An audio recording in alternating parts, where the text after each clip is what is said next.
Think of the cross, because it comes right into this question. Okay? Now, what makes for happiness and what makes for, if God, remember we talked before about, didn't we, about the way we can see? Remember, didn't I say something about that? About the optic nerve, you know, that the light comes from the sun? Did we talk about that?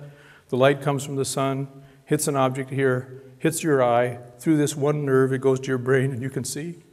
You know how magnificent this is? What an amazing thing that the way your eyeball is designed. You didn't make your eyeball, I didn't make my eyeball. Or your ears as well, you know, same thing. The sound hits this nerve, goes to the brain, and you can hear and understand. It's just astounding. None of us made us this way. This is the way we come into being. Just like we wake up in the morning, we want to be happy. It all comes as part of the same package. And it's the design of God for our life. God made us this way. Well, does it stand to reason that God would make us with such complexity and beauty, with all this capacity to do all these things, and then once we're born, just say, well, have a nice life, do your best, good luck. Hope you find something that makes you happy. I don't think so. I think if God went to such attention to detail to make us the creatures that we are, with so much potential and capability, that He will have a design not only for our body, but for our life. That He has a design for every single life. Yours and mine, but everyone is different. Every single one is different. And the thing that is a design for our happiness. Because if you think that God made you to be miserable, then think again.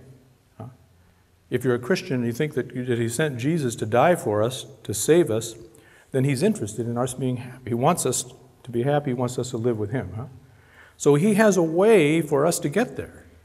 And the design of your life is the path of His will. His will for your life is the design of your happiness. And that's why we can look back at the Bible real quickly, because this is God's word to us. This is we could say, God's design for what we need. He reveals His design for our life in the sacred scriptures.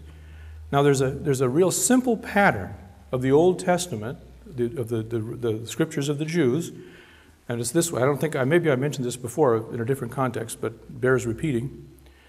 The Jews first are in slavery in Egypt, right? Remember? They're slaves to Pharaoh. They have to carry bricks and make these monuments of the Egyptians. They're utter and total slaves. And their suffering reaches to heaven, and God comes and picks Moses out of the desert and has him come to lead them out of slavery. Okay? Stage one, slavery. What's slavery? I was hauling bricks. I worked at a brickyard 25 years ago, and one day, I was hauling these bricks around. At the end of the day, we'd have the broken bricks. This was up by Portland, and I had a wheelbarrow of broken bricks. It was heavy, hot. It was in the afternoon. It was just real hot. The sun was beating down on me, and I was tired. I was wanting to go home. This was the last thing of the day. I was walking along with that wheelbarrow, and all of a sudden it hit me that, let's say, 35 or 40 years earlier, if I had been a Jew in the Auschwitz concentration camp, I might have been doing the same thing. I might have been carrying bricks, or at least it reminded me because of the Egyptians, or the Israelites in Egypt, carrying bricks. But if I had been in the concentration camp, there was a big difference. Physically, it'd be the same thing. Tired, hot, this heavy wheelbarrow to carry. But the big difference was, at 4 o'clock or 4:30, I'm done. I'm going home. I'm going home. They don't go home. They stay there. And in that moment, I had this insight into what slavery is. Slavery is to be that your time and your space are controlled by somebody else. Your time and your space are controlled by somebody else. That's what people in jail are, right?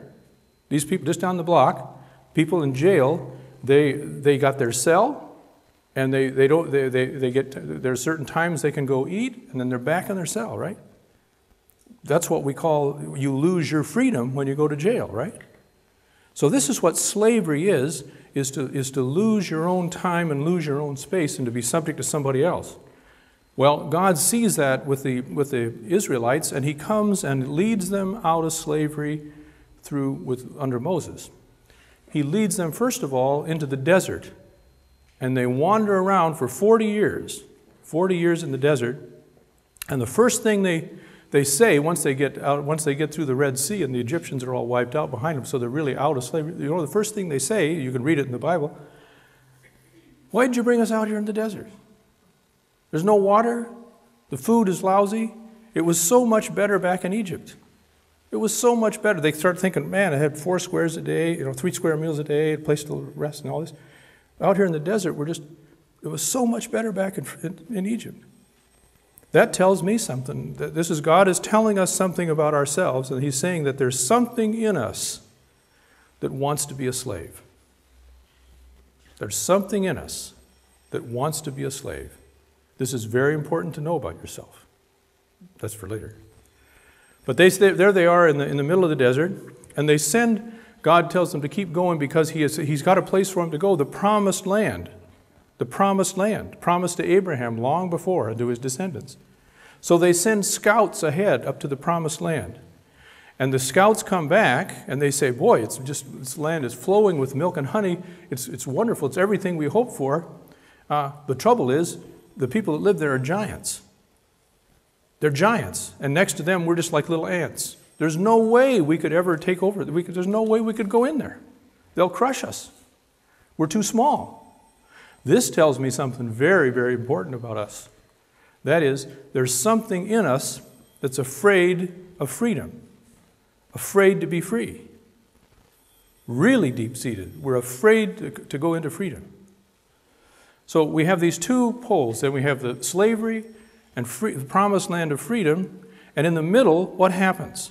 In the desert, God gives his law to his people. That's where he reveals the 10 commandments to Moses. And he writes them on the scroll and has them, now this is the way for you to be free. What that tells me is that the law of God is the law of freedom.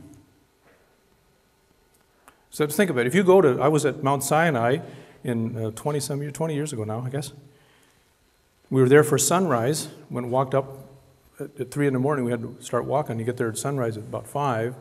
And the most beautiful thing I ever saw in my life. I'll never forget it. When the sun comes up, and it's just magnificent. But you see, there's no trees. They're just rock and dust.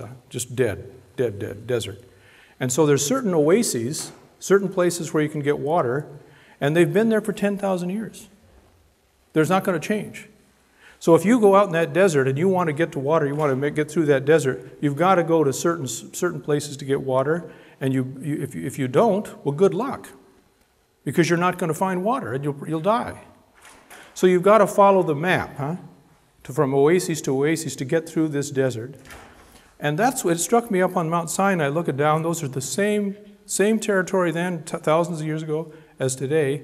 And it struck me that the 10 Commandments are like saying, this is the map through the desert of confusion to freedom. Walk this way, and you'll get to freedom. Don't, and good luck. Make sense so far? This is the key. The territory of the Bible, of human life, is the journey from slavery to freedom. And who is leading us?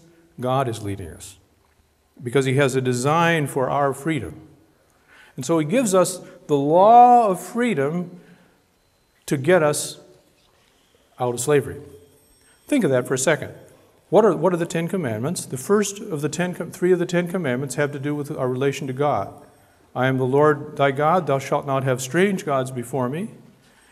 Remember, thou keep holy the Sabbath day, and keep honor the name of God. Don't take the name of God in vain.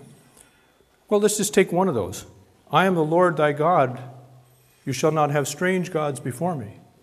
What was the mind made for? What was the mind made for? Truth. What if somebody comes in here